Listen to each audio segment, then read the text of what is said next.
Good morning students. Welcome on the platform of RPS online classes. देखिए in fact हम लोग ना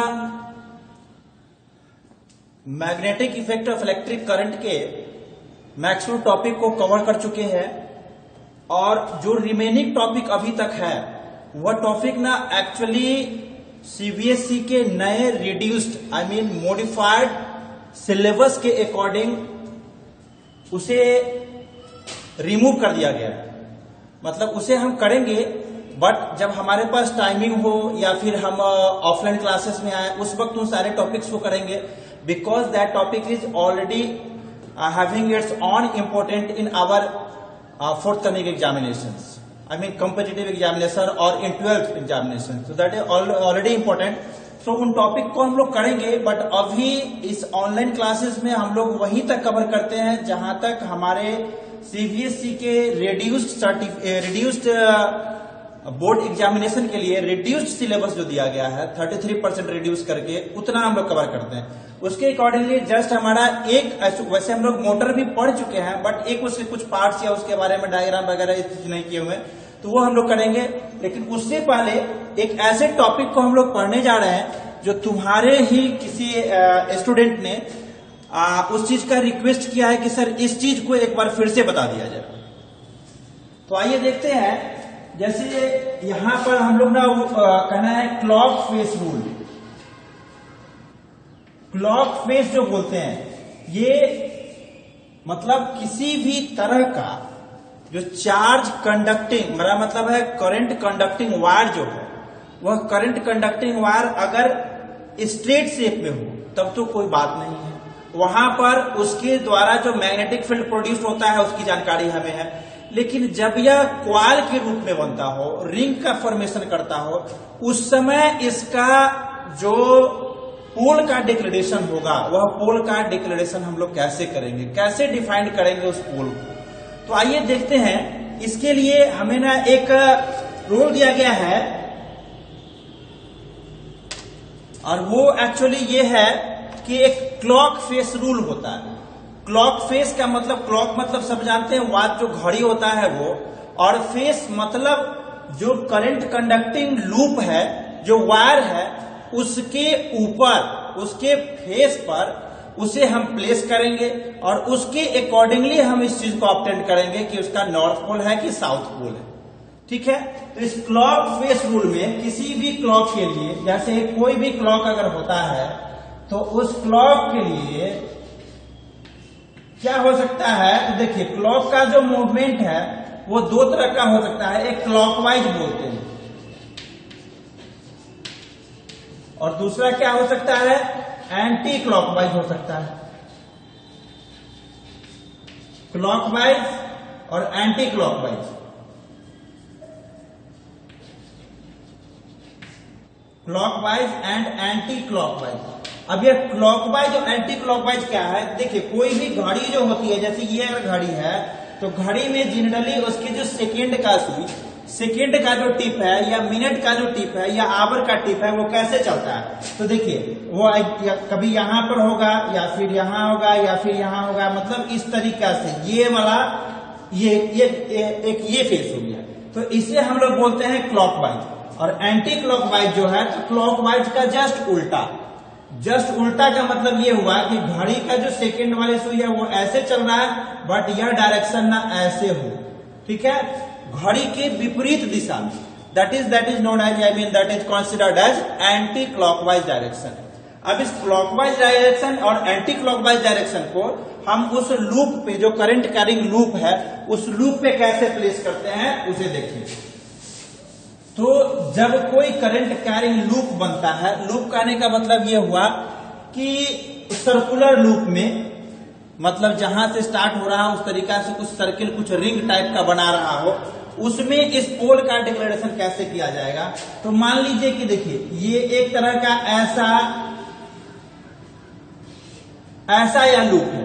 यहां इससे क्या करते हैं बैटरी का कनेक्शन हम लोग कर दें और इससे करंट फ्लो होने लगे।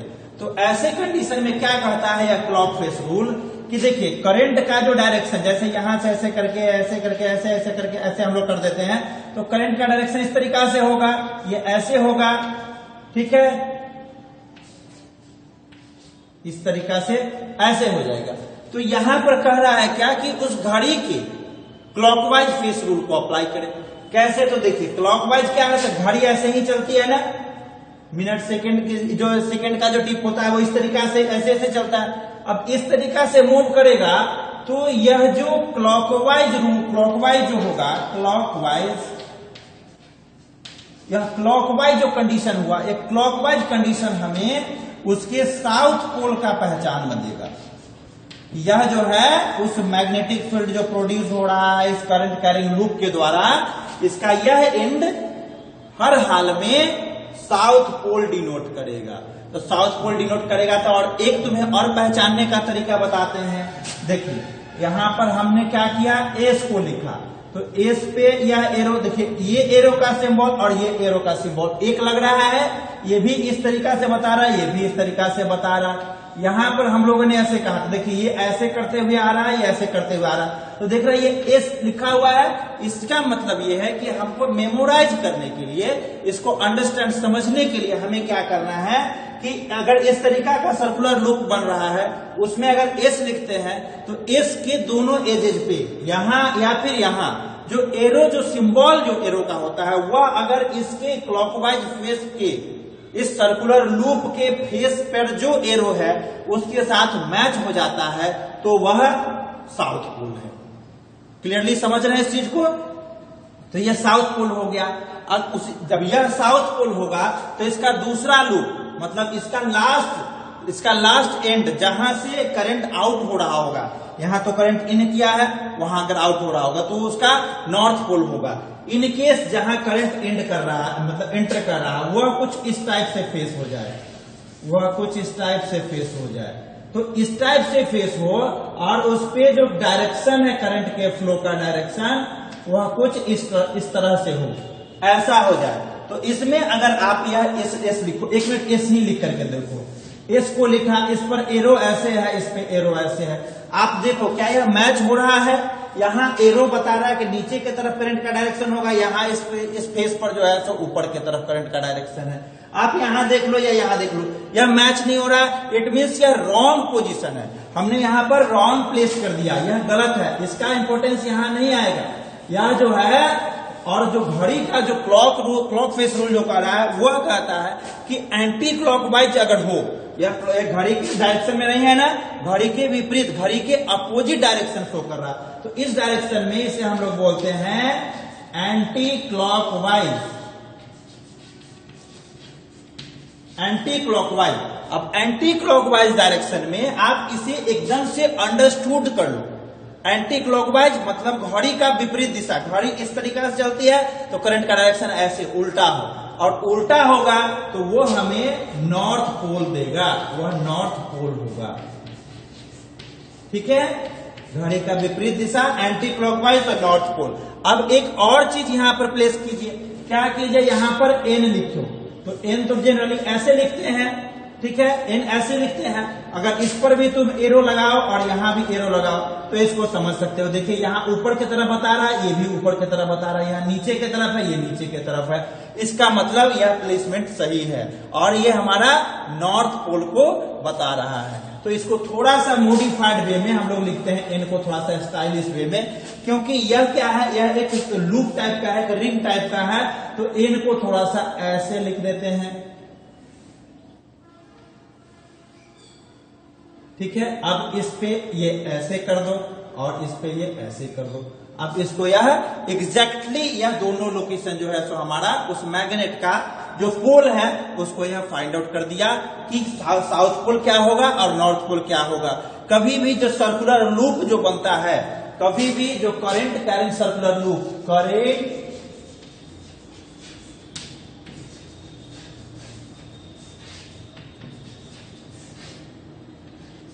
करंट कैरिंग सर्कुलर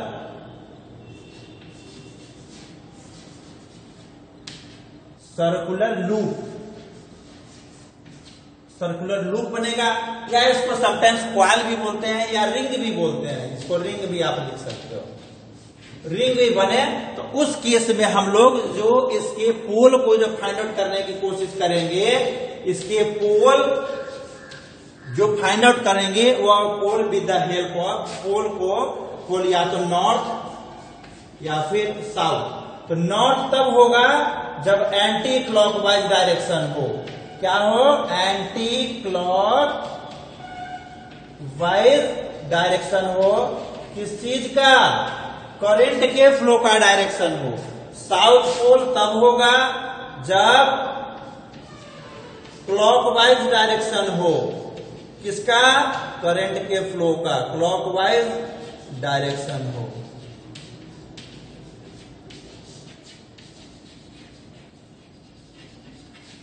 ठीक है, इसे जस्ट समझ लिए। अब इसको आगे कभी यूज करना हो तो जो भी रिंग बन रहा है, जो भी सर्कुलर रिंग तुम्हारे सामने बन रहा होगा, उस रिंग पर इस चीज को प्लेस करेंगे। फ्रंट फेस जो हो या फिर रियर फेस जो हो, जस्ट हमें करंट के डायरेक्शन को देखना है। जैसे यहाँ पॉजिटिव है ना, ये अगर इधर कर दे और ये इधर कर दे तो जस्ट करंट का डायरेक्शन ऐसा हो जाएगा। इसका मतलब वो नॉर्थ पोल हो जाएगा। समझ रहे हैं मेरी बात को? करंट का डायरेक्शन अगर एंटी क्लॉकवाइज, जैसे मेरा कहना है यहाँ ये पॉजिटिव है निगेटिव है, तो पॉजिटिव से इस टाइप से ऐसे हो रहा, इसको अगर उल्टा कर दिया जाए, इधर पॉजिटिव इधर निगेटिव, करंट का डायरेक्शन चेंज हो जाएगा, तो ये नॉर्थ हो जाएगा। उसका अपोजिट एंड जो होगा वो साउथ हो जाएगा। ठीक है, यह नॉर्थ एंड साउथ पोल को फाइंड आउट करने का तरीका समझ गए? तो the clock face rule is used to find out the direction of, 1 minute, the clock face rule is used to find out the pole of magnetic field produced by the current carrying conductor।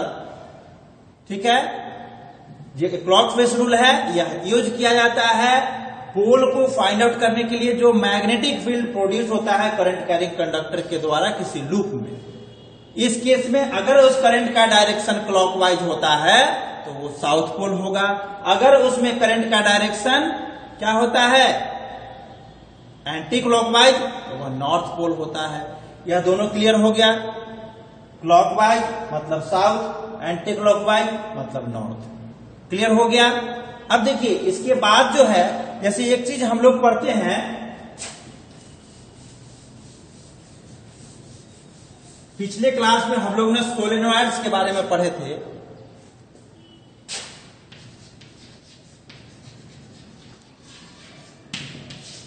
पिछले class में हम लोग solenoid के बारे में पढ़े थे। इस सोलेनॉइड के केस पर भी तो ये होगा। सोलेनॉइड जो कॉर्ड पड़ेगा उसके केसेस में भी तो आप इस चीज को अप्लाई कर सकते हो। या देखो ऐसे,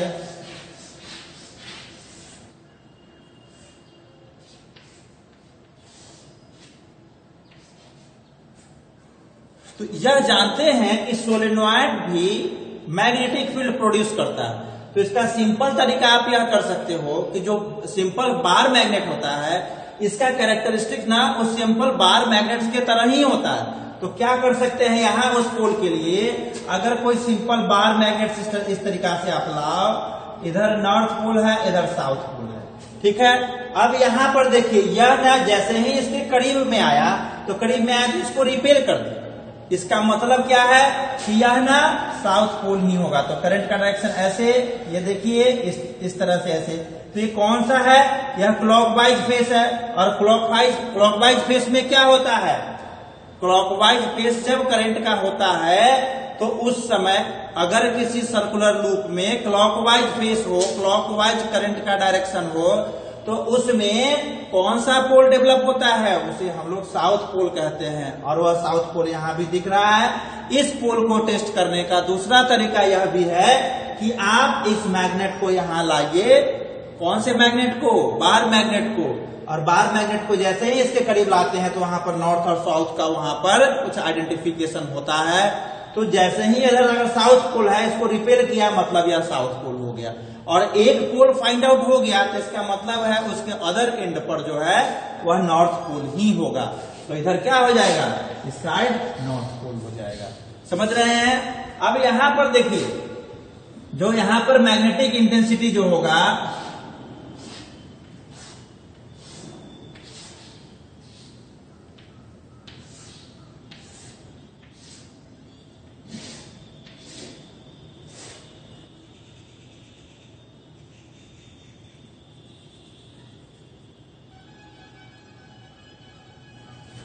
यहां पर देखिए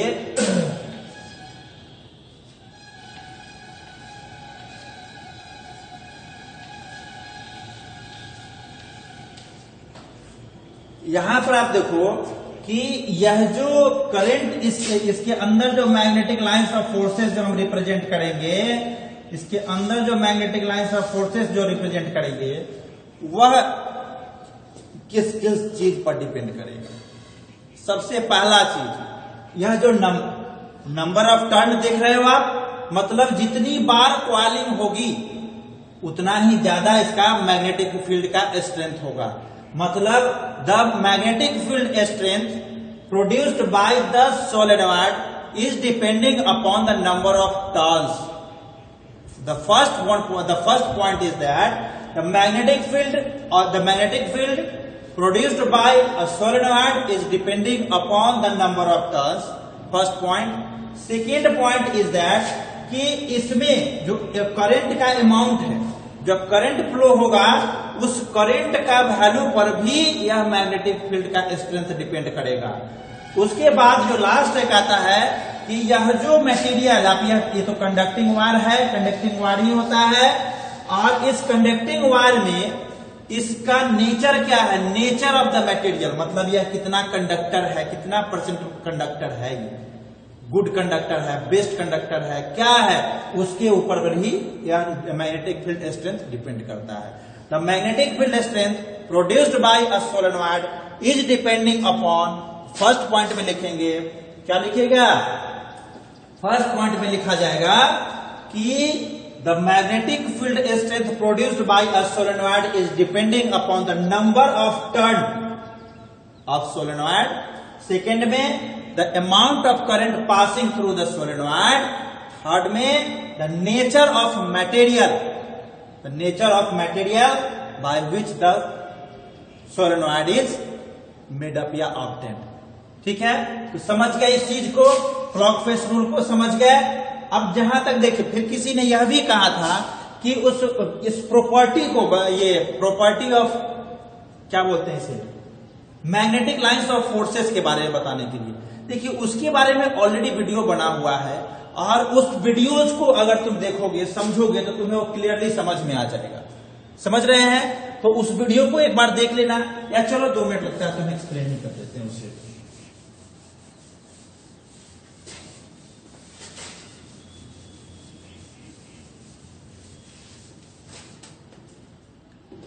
ये क्या है कि जब हम यहाँ पर सोलेनॉइड है, या फिर टोरॉइड के बारे में भी बताए थे, टोरॉइड में क्या होता है, टोरॉइड क्या है, एक सर्कुलर रिंग में सोलेनॉइड है। Solenoid is of circular shape, that is known as toroid.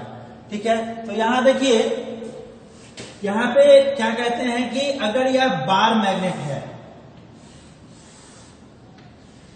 Bar magnet, simple bar magnet is a permanent type magnet, और इस बार मैग्नेट का यहां नॉर्थ पोल है, यहां साउथ पोल है। तो यह क्या कहता है कि यहां पर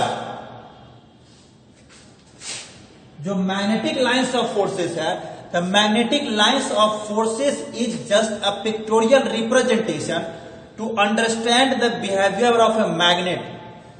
या किसी भी मैग्नेट का जो बिहेवियर है उसको अंडरस्टैंड, उसको समझने के लिए यह एक पिक्टोरियल रिप्रेजेंटेशन है magnetic lines of force. Actually ऐसा कुछ होता नहीं, किसी भी जैसे मैग्नेट को रखिए और आयरन नेल्स जो है उसके आसपास छोड़ दीजिए, तो इस तरीका से जाकर के यहाँ पर वह क्या अटैच हो जाता है, इससे चिपक जाता है, वह जब फॉर्मेट बनाता है, उसे ही हम लोग मैग्नेटिक लाइंस ऑफ फोर्सेस बोलते हैं। यह हमें स्टडी पर्पस के लिए हम लोग इसे यूज करते हैं।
देखिए, ये एक्चुअली जो डायग्राम है हमने इस तरीका से इसलिए बनाया है क्योंकि इसकी सारी प्रॉपर्टी हम देख सके। यहां पर सबसे पहला जो मैग्नेटिक लाइंस ऑफ फोर्सेस की जो प्रॉपर्टी होती है वो ये है कि यह मैग्नेटिक लाइंस ऑफ फोर्स हमेशा ओरिजिनेट होता है नॉर्थ पोल से और यह टर्मिनेट होता है साउथ पोल से। तो देखिए यहाँ एरो यह बता रहा है, यह एरो कि यह नॉर्थ पोल से निकल रहा है और यह मर्ज कर रहा है साउथ पोल पे। पहली प्रॉपर्टी हो गई। दूसरी प्रॉपर्टी आप यह देखो कि कोई भी मैग्नेटिक लाइंस ऑफ फोर्स एक दूसरे को इंटरसेक्ट नहीं करता है, क्योंकि यह मैग्नेटिक लाइंस ऑफ फोर्स इसके मैग्नेटिक फील्ड को रिप्रेजेंट कर रहा है। मैग्नेटिक फील्ड इसकी वेक्टर क्वांटिटी होती है। वेक्टर क्वांटिटी का हमेशा एक ही डायरेक्शन होगा एक पॉइंट पे। ऐसा नहीं है कि एक पॉइंट पे मल्टीपल डायरेक्शन हो जाए, क्योंकि एक पॉइंट पे अगर मल्टीपल डायरेक्शन हो जाएगा तो फिर उसका मतलब खत्म हो जाएगा, वह एब्सर्ड कंडीशन हो जाता है, वैसा अप्लीकेबल ही नहीं है। इसलिए देखिए यहाँ पर कोई भी मैग्नेटिक लाइंस ऑफ फोर्स एक दूसरे को क्रॉस नहीं कर रहा है, इंटरसेक्ट नहीं कर रहा है। दूसरी प्रॉपर्टी हो गई। थर्ड प्रॉपर्टी जो है, मैग्नेटिक लाइंस जो है, यह मैग्नेटिक लाइंस पोल के पास बहुत ज्यादा क्राउडेड है, भीड़ है, वहां पर एक दूसरे से अटैच होता दिख रहा है। बट इससे जो दूर होता है तो यहाँ स्पेसिंग देखिए, यहाँ इस दोनों के बीच कितना स्पेस है और यहाँ पर इस दोनों के बीच कितना स्पेस है, यह देख लो आप। यहाँ पर देख लो कितना स्पेस है। उसी तरीका से यहाँ देखो कितना कम स्पेस है और यहाँ पर देखिए कितना ज्यादा स्पेस है। यह बता रहा है कि मैग्नेटिक लाइंस ऑफ फोर्सेस, जो मैग्नेटिक लाइंस का जो कैरेक्टर है वह उसके पोल के पास बहुत क्राउडेड होता है, बट उससे दूर जब यह जाता है तो यह स्पेसिंग हो जाता है। इस चीज से हम लोग क्लियरली इसको समझ सकते हैं और यह इसकी प्रॉपर्टी है। बाकी इसकी प्रॉपर्टीज के लिए प्रीवियस की जो वीडियोज हैं उसको देखिए और उसके बाद भी अगर कोई डाउट होता है तो फिर अपने क्वेरी सेक्शन में पूछिए, I will solve that again. Okay, चलिए। और ये हमने बार मैग्नेट के लिए बताया। अगर सर्कुलर मैग्नेट हो, करंट कैरिंग कंडक्टर का डिफरेंट शेप हो, तो उस डिफरेंट शेप के वजह से इस मैग्नेटिक लाइंस ऑफ फोर्सेस का नेचर अलग अलग हो जाता है, जो वहां पर तुम्हें दिखेगा। और उसे ड्रॉ करने के लिए हमने इससे प्रीवियस क्लास में, इससे पिछले क्लास में ड्रॉ करके भी तुम्हें बताया था। अब एक बहुत ही इंपॉर्टेंट इसका जो डिवाइस है, जो हमें अपने एग्जामिनेशन के अकॉर्डिंगली भी पढ़ना है, तो वो हम लोग देख लेते हैं। वो क्या है कि जैसे देखिए, यह अगर यह मैग्नेट है, ये नॉर्थ पोल होगा इसका, यह साउथ पोल होगा, तो इससे मैग्नेटिक फील्ड इस टाइप से मैग्नेटिक फील्ड का डायरेक्शन होगा। देख रहे हैं, इस मैग्नेटिक फील्ड डायरेक्शन में एक कॉपर वायर ही समझ लो, कॉपर वायर को हम लोग ऐसे इसमें प्लेस कर दिए। इस तरीका से हम लोगों ने इसे प्लेस कर दिया। अब इसे एक शाफ्ट बोलते हैं, जिसे एक शाफ्ट के हेल्प से ऐसे फिक्स कर दिए कि यह ना इसे इजीली मूव करने में, इजीली ऐसे घूमने में यह इसे हेल्प कर सके। ठीक है। अब आप देखो कि इतना होने के बाद यहां पर इसके थ्रू एक करंट, तो पहले क्या करना होगा, यहां पे ये जो शेप आप देख रहे हो, यहां पे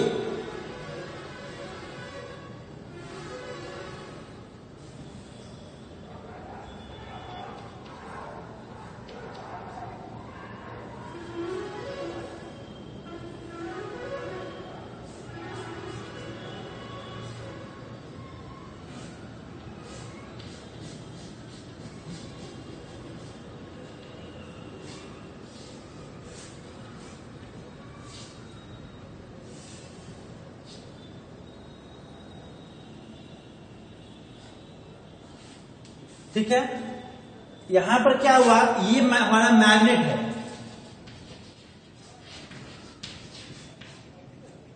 ये क्या है, यह करंट कैरिंग कंडक्टर है, इसे शाफ्ट बोलते हैं, शाफ्ट है। ये यहां जो आप देख रहे हो, इसे हम लोग स्प्लिट रिंग बोलते हैं।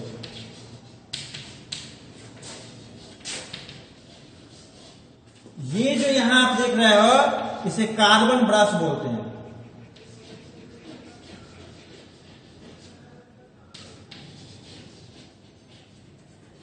कार्बन ब्रश बोलते हैं। ये सेल होगा या और ये तुम्हारा स्विच होगा। ये पोटेंशियल डिफरेंस अप्लाई करेगा। ये नॉर्मल जो हमारा क्या कहते हैं उसको स्टैंडर्ड मोटर है उसका स्ट्रक्चर है।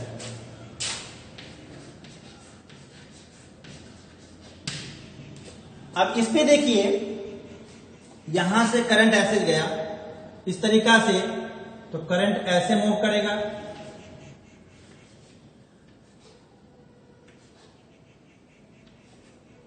इस तरीका से आएगा। अब आप क्या करो, यहां पे अपने लेफ्ट हैंड जो थंब है उसको प्लेस करते हैं। जैसे देखिए ये ऐसे, ये करंट का डायरेक्शन, ये मैग्नेटिक फील्ड का डायरेक्शन, और ये थंब जो है यह फोर्स का डायरेक्शन। अब ये फोर्स की डायरेक्शन होने से यह इसके अंदर की तरफ फोर्स करेगा, अंदर की तरफ फोर्स करेगा तो यह हाफ टर्न हो जाएगा। ये जब इधर आएगा तो इसमें तो देख रहे हो कि ऐसे करंट का डायरेक्शन है, तो ऐसे करंट का डायरेक्शन अगर यह रहे तो ये फिर इधर ही चले जाना चाहिए, मतलब यह हाफ ऐसे और ऐसे रोटेट करना चाहिए। यह ऐसा न करे उसी के लिए यहां पर यह लगा होता है स्प्लिट रिंग। स्प्लिट की ring, the split ring is used to reverse the direction of current after each half rotation.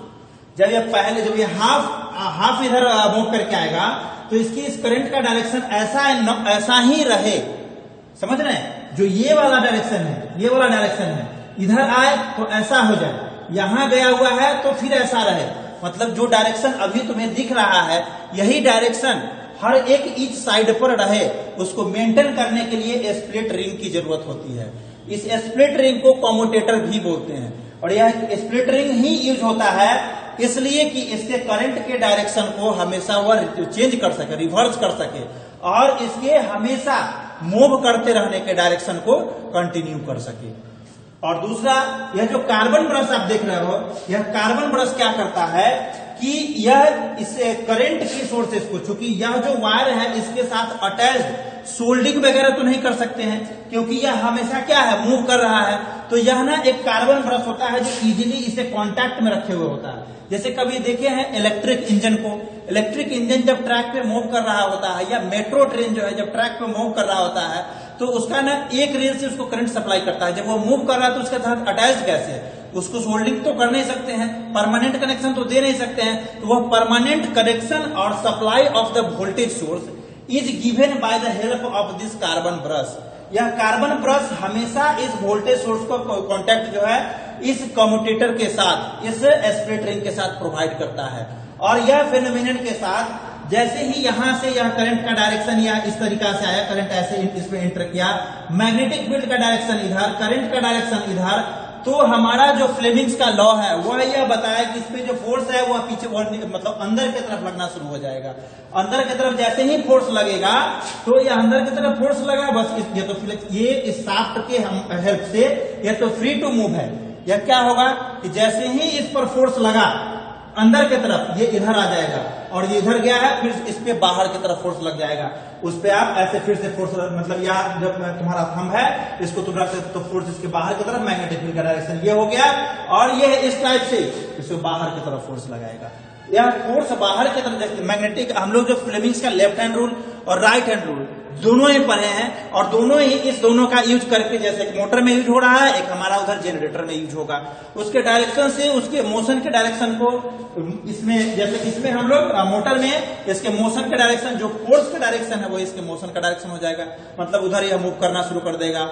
अगर हम लोग उसमें जनरेटर में पढ़ते थे, जनरेटर के केस में हम लोग देखते हैं कि उसमें इंड्यूस्ड करंट का डायरेक्शन जो है वह फाइंड आउट होता है इसकी हेल्प से। तो यह कहीं ना कहीं हमारे इस चीज को यह क्लियर कर रहा है कि यह यहाँ पर इस करंट का जो डायरेक्शन था वह हमें नोन था, क्योंकि यहां से हम लोगों ने सप्लाई किया।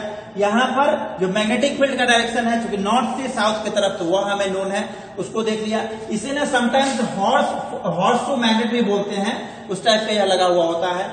यह मैग्नेट जो है परमानेंट मैग्नेट है, जिसका स्ट्रेंथ कम होता है, बट इसी से हम लोग एक स्टैंडर्ड मोटर की स्टडी के लिए हम लोग यूज कर सकते हैं। और जो दूसरा इसका ये है, सबसे पहले पूछता है कि मोटर जो है, या मोटर जो है यह क्या है? The motor is a device which converts electrical energy into mechanical energy. यहाँ पर देखिए इलेक्ट्रिकल एनर्जी को हम सप्लाई कर रहे हैं, इलेक्ट्रिकल एनर्जी को सप्लाई किए और इस इलेक्ट्रिकल एनर्जी के सप्लाई करने से इसमें रोटेशन फील होने लगता है जो मैकेनिकली हमारा वर्क करता है और इसी वजह से इसका यूज हम लोग फैन में यूज कर सकते हैं, डीवीडी राइटर में यूज कर सकते हैं, या बहुत ऐसे चीज जो हम लोग पंपिंग सेट होता है उसके लिए यूज कर सकते हैं। बहुत ऐसे जगह है जहां पर इस मोटर का यूज होता है। ठीक है, तो यह क्लियर हो गया। मोटर क्या है? तो motor is a device which is use to convert electrical energy to mechanical energy. And इसका फ्री बॉडी डायग्राम देखिए, तो फ्री बॉडी डायग्राम इस तरीका से लेवलिंग डायग्राम जो बोलता है, तो जस्ट डायग्राम ड्रॉ करके इसका हर एक पार्ट्स को एक नाम जो है उसका वो दे दीजिए। जैसे यहाँ स्प्लिट रिंग है, कार्बन ब्रश है, वोल्टेज सोर्स है, स्विच है, मैग्नेट है, करंट कंडक्टिंग वायर है। ठीक है, और इसी ही जब आगे के क्लासेस में आप देखोगे तो क्या करता है कि यह जो यहाँ पर देख रहे हैं आप, दिख रहे हो यहाँ पे, तो इस क्वालिंग का इसे क्या करते हैं, क्वालिंग कर देते हैं सॉफ्ट आयरन कोर पे। मतलब एक आयरन कोर यहाँ पर स्ट्रॉन्ग ऐसा होगा आयरन कोर। ठीक है, यह आयरन कोर और यह ऐसे यह आयरन कोर, और उस आयरन कोर पे, सॉफ्ट आयरन कोर पे जब कॉपर का वायर इस तरीका से लेमिनेट किया जाएगा, उस पे सर्कुलर रिंग बनाते हुए जब लेमिनेट किया जाएगा, तो उस वक्त यही जो हमारा करंट कैरिंग वायर जो यहाँ पर लूप की तरफ जो बनेगा उसे हम लोग आर्मेचर बोलते हैं। तो जनरली जब हम लोग मार्केट में जाते हैं किसी कॉमर्शियल मोटर के लिए, जब मार्केट में हम लोग कॉमर्शियल मोटर कोई मोटर खरीदने के लिए जब जाते हैं, यूज के लिए जाते हैं, तो उसमें क्या क्या चेंजिंग हो जाता है, तो उसमें यह परमानेंट मैग्नेट की जगह पे इलेक्ट्रोमैग्नेट यूज करते हैं। ठीक है, परमानेंट मैग्नेट की जगह इलेक्ट्रोमैग्नेट यूज करते हैं। और उसके बाद क्या होता है कि यहां पर यह जो देख रहे हो आप, ये कहा ना आर्मेचर होता है, आर्मेचर का यूज करते हैं। बाकी सारे कंडीशंस जो है सेम है। अब इसे अपने बुक से स्टडी करके इसको होमवर्क में लिख लो।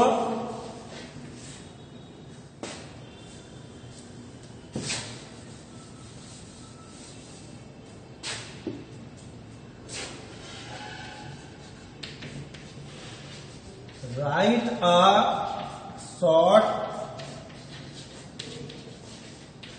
notes on electric motor. एक इलेक्ट्रिक मोटर पे शॉर्ट नोट लिख करके, फिर ये जो डायग्राम है, लेवलिंग डायग्राम है, इसके हेल्प से लिख करके और लाइए नेक्स्ट क्लास में फिर आगे पढ़ते हैं। तब तक के लिए थैंक यू।